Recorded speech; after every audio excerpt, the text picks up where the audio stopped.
கிறிஸ்துவுக்குள் பிரியமானவர்களே, இந்த நாளுக்கான தினசரி தியான வசனம் மத்தேயு எழுதின சுவிசேஷம் 22வது அதிகாரம் 34வது வசனம்.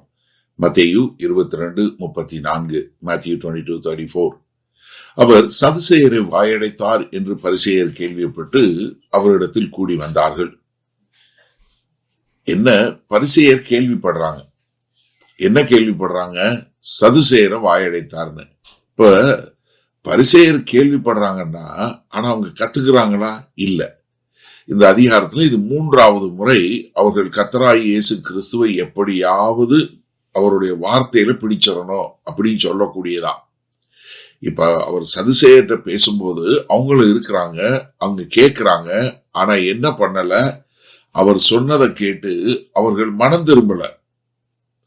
ஏன்னா முழுவதுமாக பரிசேயர்களுக்கு என்ன ஒரு பயம், எல்லாரும் அவரு பின்னாடி போறாங்களே அப்படிங்கிறது.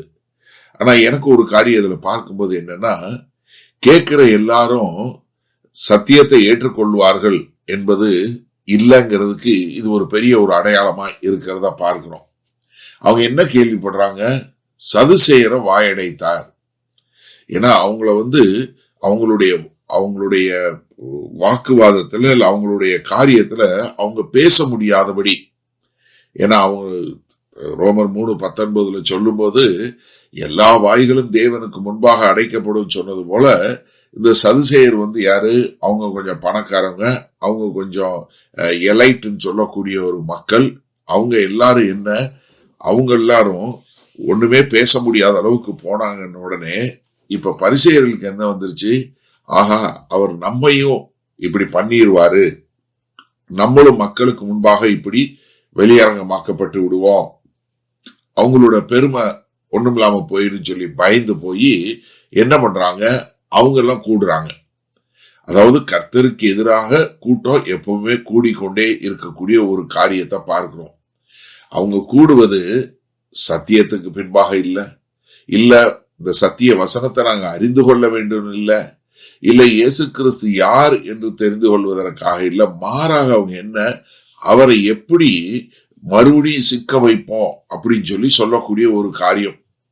சங்கீதம் 2:2 சொல்லும் போது, பூமியில் உள்ள ராஜாக்கள் எல்லாம் தேவனுக்கு எதிராக ஆலோசனை செய்தார்கள் என்று சொல்லக்கூடிய காரியத்தை பார்க்கிறோம். இதே மத்தேயு 12வது அதிகாரத்துல பார்த்தோம். 14வது வசனத்துல அவங்க எல்லாரும் என்ன, அவரை எப்படி நம்ம ஒண்ணுமில்லாம பண்ண முடியும் சொல்லி அவர்கள் எல்லோரும் ஆலோசனை செய்யக்கூடிய காரியத்தை பார்க்கிறோம்.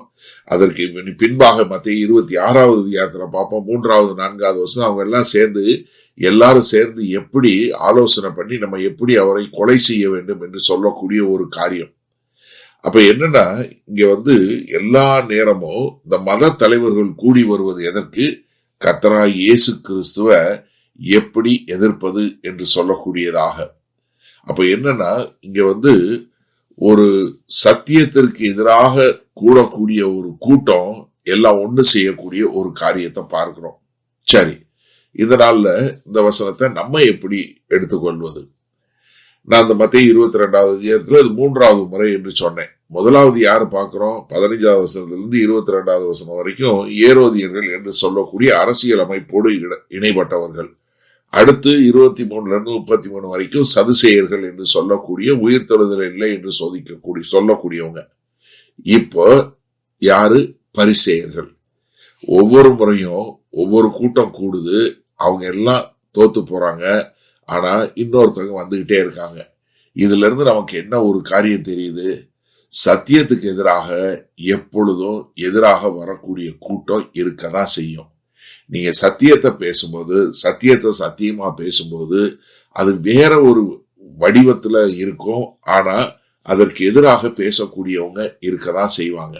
என்னைக்கு ஒரு இருதயம் கடினப்பட்டு போகுதோ, அவங்க சத்தியத்துக்கு மறுமொழி கொடுக்காம சத்தியத்திற்கு எதிராக நடக்கக்கூடியவங்களா இருப்பாங்க. காரணம் என்ன? அவங்களுடைய இந்த மதம் சம்பந்தப்பட்ட ஒரு பெருமை. அவங்க என்ன, நாங்க தான் தேவன்கிட்ட இருந்து ஞானத்தை பெற்றோம் அப்படின்னு சொல்லி எல்லாரும் முன்னாடி காட்டக்கூடிய அந்த பெருமைக்கு எதிராக வரும்போது அவங்க என்ன பண்றாங்க? தேவனுக்கு எதிராக வரக்கூடிய காரியம், அவர்களுக்கு எதிராக வரக்கூடிய ஒரு காரியத்தை பார்க்கிறோம். ஆனா என்னன்னா, இங்க இந்த பரிசேயர்களுடைய குருட்டுத்தனம் கர்த்தருடைய அதிகாரத்திற்கும் கர்த்தருடைய ஞானத்திற்கும் எதிரா ஒன்றுமே இல்லைன்னு. அப்ப எனக்கு அருமையான சகோதரனை சகோதரி, நீங்க நன்றாக தெரிஞ்சு கொள்ளுங்க. நீங்க சத்தியத்தை சத்தியமா பேசும்போது உங்களுக்கு எதிராக கூட்டம் கூடத்தான் செய்யும்.